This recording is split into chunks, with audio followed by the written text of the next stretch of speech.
Protein हमारे शरीर के लिए बेहद ज़रूरी तत्व है। बॉडी में मांसपेशियों को मजबूत बनाने के लिए इसका जो इंटेक है अनिवार्य है। रोज़ाना प्रोटीन इंटेक हमारा वज़न कितना है इस पर डिपेंड करता है। अगर एक व्यक्ति का वज़न 75 किलो है तो उसे हर दिन करीब 60 से 70 ग्राम प्रोटीन लेना चाहिए।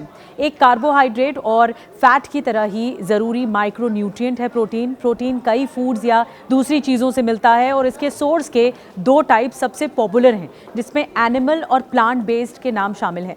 रिपोर्ट्स के मुताबिक एनिमल को कंप्लीट प्रोटीन के रूप में जाना जाता है क्योंकि इसमें अमीनो एसिड भी होता है, वहीं प्लांट बेस्ड प्रोटीन को इनकम्प्लीट कंसिडर किया जाता है। अब सवाल ये है कि शरीर के लिए जानवरों से मिलने वाला जो प्रोटीन है बेस्ड है या फिर पेड़ फलों से मिलने वाला प्रोटीन है, कौन सा फ़ायदेमंद है? मीट, अंडे और मछली के अलावा डेयरी प्रोडक्ट्स में प्लांट बेस्ड प्रोटीन के मुकाबले ज़्यादा प्रोटीन होता है। ये बॉडी बिल्डिंग और टिश्यूज़ के रिपेयरिंग में भी काम आता है एनिमल बेस्ड प्रोटीन। इसके अलावा ये हमारे इम्यून फंक्शन को भी स्ट्रॉन्ग करता है। एनिमल प्रोटीन में विटामिन B12, आयरन, जिंक और ओमेगा फैटी एसिड भी होता है।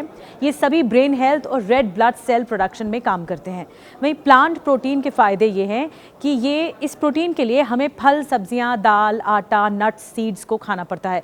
इनमें सबसे ज़्यादा फाइबर होता है जो हमारे डाइजेशन को इम्प्रूव करता है। इतना ही नहीं, इससे हमारा जो ब्लड शुगर लेवल है वो भी रेगुलेट होता है। एक्सपर्ट्स का कहना यह है कि प्लांट प्रोटीन में एनिमल के मुकाबले सैचुरेटेड फैट्स और कोलेस्ट्रॉल कम होता है, इसलिए दिल के लिए हेल्दी ऑप्शन है। इसका इंटेक हमें दिल की कई बीमारियों के खतरे से बचाता भी है। अब दोनों में क्या ज़्यादा बेहतर है?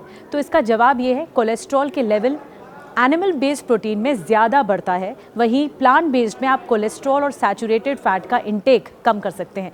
इसलिए अगर जेनेटिकली आपका कोलेस्ट्रॉल हायर साइड पर है तो आपको एनिमल बेस्ड प्रोटीन का इंटेक कम करना चाहिए, और अगर आपका कोलेस्ट्रॉल ठीक रहता है, नॉर्मल रहता है, तो फिर दोनों इंटेक लें। दोनों का महत्व अलग अलग है, इसीलिए अपनी बॉडी टाइप को समझें फिर फैसला लें, लेकिन दोनों प्रोटीन को अपनी रोज़ के इंटेक लिमिट के हिसाब से डाइट का हिस्सा ज़रूर बनाएं।